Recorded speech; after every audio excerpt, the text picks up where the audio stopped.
Bonjour à tous, c'est Eric de Necken et dans cette vidéo, je vais vous présenter le point norvégien qui est un point de couture décoratif basé sur un point sellier. Nous allons donc utiliser 2 bracelets et donc 4 aiguilles. Je vais dans un premier temps vous montrer le principe avec des lacets en cuir et ensuite je vous montrerai la couture classique avec du fil de lin. Comme d'habitude, n'hésitez pas à commenter, liker, partager mes vidéos et je vous dis à bientôt pour les prochaines. Bon visionnage! Pour cette démonstration, je vais utiliser 2 lacets de couleurs différentes, donc le bleu et le doré. Le bleu va me servir à faire la trame du point sellier. Donc là, je rentre dans un trou, je ressors. Je ne vais pas faire de point doublé ici parce que j'ai un lacet, donc ça serait compliqué de passer plusieurs fois dans les trous. Donc le brin le plus loin de moi vient ici. Voilà, là j'ai préparé mon point sellier. Je vais intégrer mon brin décoratif. Je le place comme ça, moitié également, comme pour le sellier, je serre le sellier. Voilà, je continue à faire ma trame de point sellier. Ici, je laisse une boucle et je vais y faire passer mon brin décoratif. L'un des côtés, celui qui tend vers le bas, il va passer par en dessous de cette façon, et celui qui est au-dessus, ici, va passer comme ça par le dessus, dans la boucle.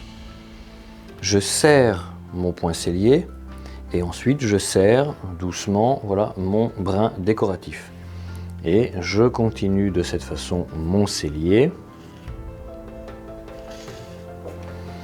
Donc le brin qui sortait ici en dessous va passer par le dessous de la boucle, celui qui est au-dessus par le dessus, je les croise, je serre ma trame de sellier et je serre ensuite gentiment, voilà, mon brin décoratif. Et je continue ainsi de suite.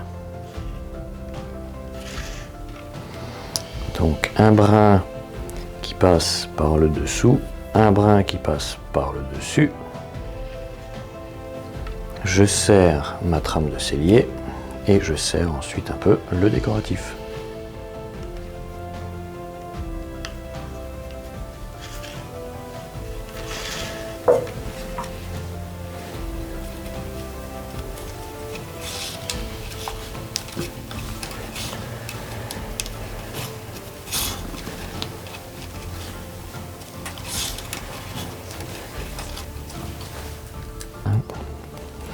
Donc comme d'habitude, comme pour un point sellier traditionnel, je réalise mon guide de couture. Donc ici je le fais qu'un compas pointe sèche.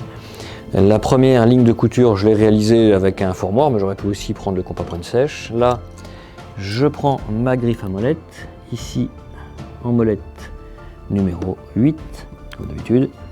Donc je pose bien, j'appuie, voilà, je suis bien ma ligne. Parce que de toute façon, la base, c'est du point sellier. Voilà, et maintenant je vais aller dans la pince à coudre. Donc je vais commencer mon point sellier par réaliser les 2 premiers trous de façon classique. Je prends le fil qui me servira à faire cette trame de base, donc le point sellier. Je rentre par n'importe quel trou. Ensuite la deuxième aiguille elle ressort par l'autre. J'égalise mon fil comme d'habitude. L'aiguille la plus proche de moi remonte dans le premier trou. Ici je ne vais pas serrer à fond, parce que je vais positionner déjà mon fil décoratif. Voilà. Il va être en attente, je le rééquilibrerai après. Là j'ai fait un premier point. Alors on aurait pu se contenter d'un premier point et continuer la couture. Bon, souvent le point sellier, je fais un point doublé sur ce démarrage. Donc là c'est ce que je vais faire. Je vais faire mon point doublé.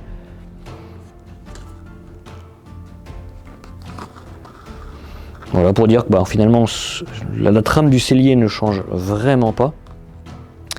Donc là je continue mon point sellier comme si de rien n'était. Ici par contre, donc je ne vais pas serrer à fond mon point. Voilà, je vais laisser cette boucle parce que mon fil décoratif va passer dedans. Donc là j'en profite pour l'égaliser, ce qui n'était peut-être pas tout à fait le cas. Voilà, jusqu'ici. Et là mes aiguilles, donc j'en ai 2 bien sûr, parce que j'ai fait le montage comme une brassée classique de point sellier. Donc j'ai une aiguille du fil qui vient ici, qui est sur la partie supérieure, qui rentre dans la boucle. L'aiguille qui est en dessous rentre également dans la boucle, chacun de leur côté. Je récupère mes aiguilles. Voilà, donc là je ne serre pas tout de suite, je serre mon point sellier et ensuite je serre doucement mon fil décoratif. Ici, il va falloir faire attention à avoir toujours un serrage homogène pour que la boucle de mon fil jaune soit toujours à peu près de la même dimension. Donc là, je refais mon point sellier classique. Et comme tout à l'heure, je fais attention, voilà, à ne pas serrer complètement ma boucle. Je reprends mes deux aiguilles, donc une qui passe par le dessus, une qui passe par le dessous. Je prends mes aiguilles, je les mets de côté, je serre mon sellier et je serre gentiment le fil décoratif. Et je vais reprendre ce geste, voilà, jusqu'au bout.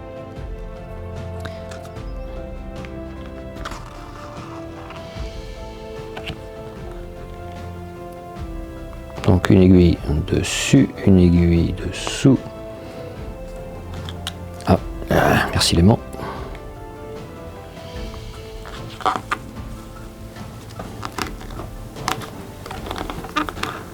Voilà, pas trop serré, essayez d'avoir un serrage homogène.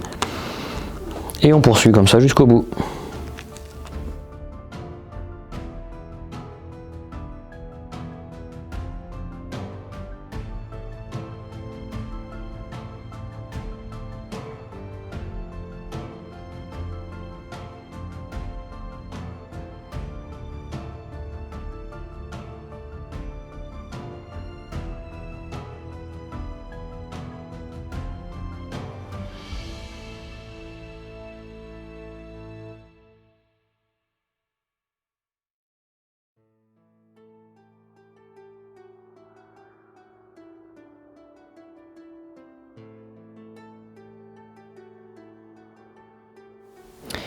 J'aborde maintenant la fin sur la première couleur, donc je reprends mon geste ici, je perce, je fais donc bien sûr mon point sellier comme jusqu'ici.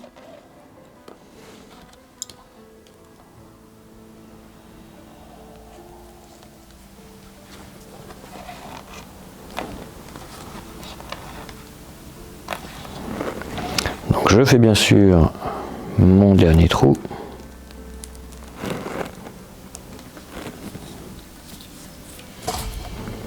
Donc le point sellier, lui, va s'arrêter tout à fait normalement. C'est le fil décoratif qui, lui, ira se cacher entre les deux épaisseurs.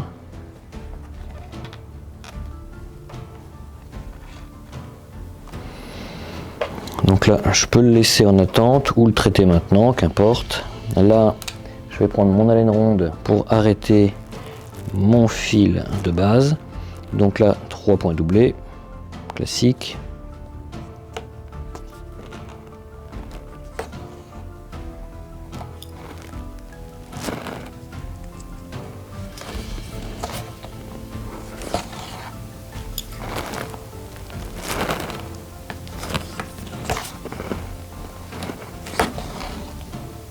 Voilà, là je vais pouvoir couper mon fil à ras. Ensuite, pour mon fil décoratif,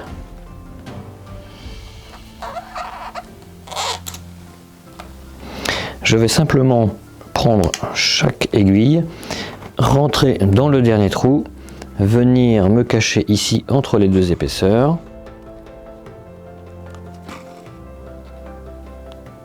Voilà, je vais faire un double nœud pour venir cacher tout ça donc entre les deux épaisseurs. Voilà, je vais refaire un nœud.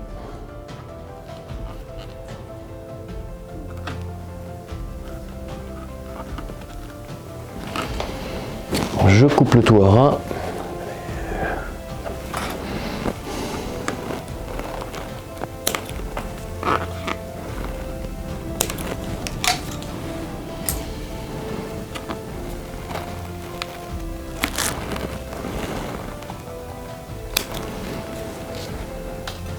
Et voilà, c'est terminé. Donc ici, c'est une couture que je ne taperai pas, on pourrait le faire, mais elle est très décorative, surtout quand elle est un peu surélevée comme ça grâce au fil secondaire qui vient rapporter une touche de couleur.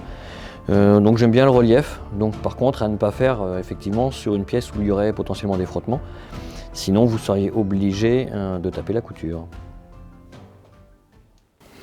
Voici quelques exemples de combinaisons de couleurs. Donc première trame ici vert et violet, deuxième bleu nuit et jaune, troisième bleu clair et rouge, et en dernière position, ici que du vert, et là un mélange de vert et de rose. Donc à noter que la position du fil, de la couleur du fil en cellier ou en décoratif va avoir un impact visuel. Donc comme on peut voir ici sur la combinaison du bleu ciel et du rouge, où là c'est le bleu ciel qui est en version décorative, et ici il est le point cellier. On peut bien sûr aussi utiliser la même couleur pour les deux bracelets.